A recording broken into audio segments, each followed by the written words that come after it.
Oh, hi. Didn't see you there.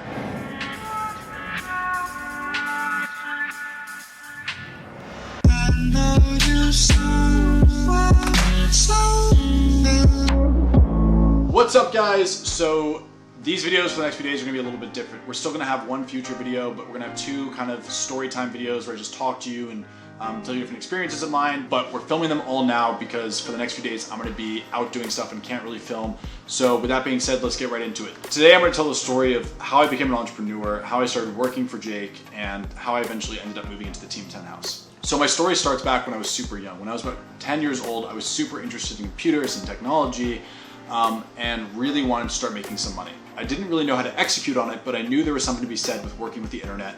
And so that's kind of how I started my journey. I ended up making a few websites for free and having a lot of fun with them. They were just kind of Wix websites, free websites that I could have, that I could set up and do whatever I wanted to with. Fast forward to when I was around 12 years old, I really wanted to kind of invest $200 or so of my birthday money into making my own website, my own domain name, and really kind of become professional with it. I didn't really know how to start, but I went onto eBay because my mom always went onto eBay to buy stuff, and ended up buying a website there, ended up going through the whole transaction, having someone help me set it up, and that was kind of the start of my entrepreneurial journey. Fast forward a few months later, I ended up buying another website and I ended up selling it, making close to $1,000 off of it. And for me, that was insane because I was 12, 13 years old, just starting out in my career, and I was like, wow, this is insane money. If I can make this just for like a few weeks of work, it'd be amazing. So what really got me passionate about it was the love of technology and the love of computers and websites, but really what made me stick to it was the idea that I could actually make a little bit of money doing this. Skip forward a little bit longer, when I was around 15, I kept making websites, but I was starting to get really into mobile games and mobile apps and wanted to start exploring what I could do with that. So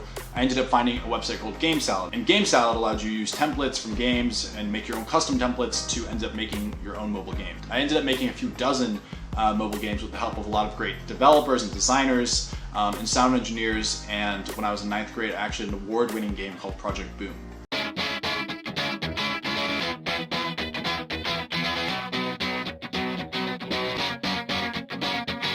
Now with all of these projects up to this point, I didn't really know what the future looked like. I just knew that I loved what I was doing. I loved kind of games, technology, and something I could do in my free time while still being in school. With every project that I did, I tried to use the money that I made from my past projects to reinvest them into my new projects so I could start doing bigger and bigger things.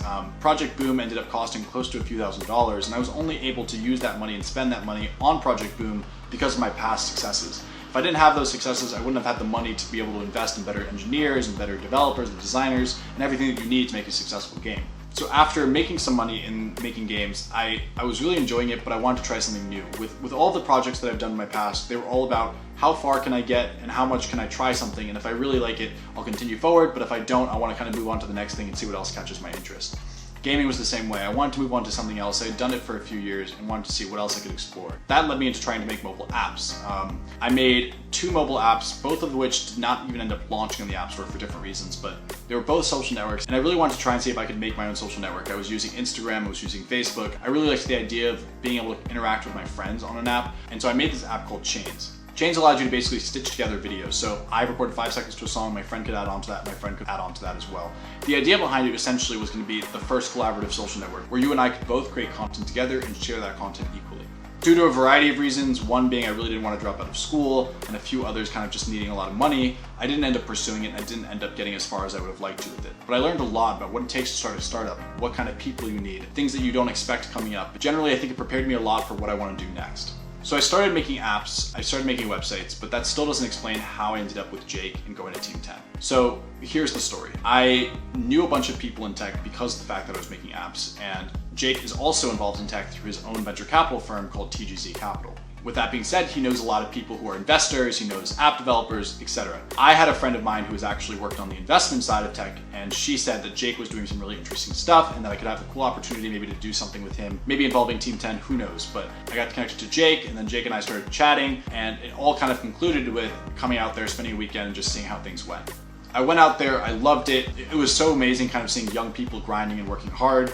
And I thought there was gonna be a good place for me out there working on the tech stuff, and that ended up being the case. So for the next few weekends after that, I ended up staying there, And then until I finished school, I moved in full time. But that's how I got connected to Jake. That's how I got connected to Team 10, is through investors and friends from my past companies. If I hadn't done my past companies, if I haven't made apps, if I didn't have the background that I did, I would have never gotten in the door. I would have never been able to do what I've done. So I guess if I could turn this into some sort of a lesson for you guys, the lesson would be that your first project is not most likely going to be your most successful. I ended up working probably on close to 50 different ideas, companies, whatever, until I eventually got to a place where I could then go to a Team 10, add value to them, and then work for them. If you're going to any company or you want to start your own company, don't necessarily think that that is going to be the first successful one. Like I just said, it's most likely not, but it's okay. Just keep grinding, keep thinking of ideas, keep working hard, and you'll eventually get to a place where you have that opportunity to do something bigger than what you've been doing before.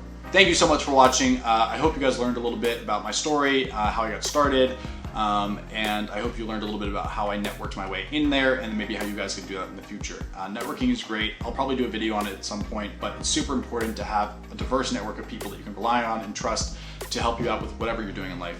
There's so many opportunities that wouldn't have happened had I not had people in my network help introduce me to people that I wanted to be introduced to. With all that being said, thank you so much for watching. I will see you back here tomorrow. Today's post notification shout out goes to Haley Bowen. Haley Bowen, thank you so much for having my post notifications on. If you want a post notification shout out, all you have to do is turn on your post notifications, subscribe, comment down below when you're done, and that is it. I will see you back here tomorrow. Goodbye.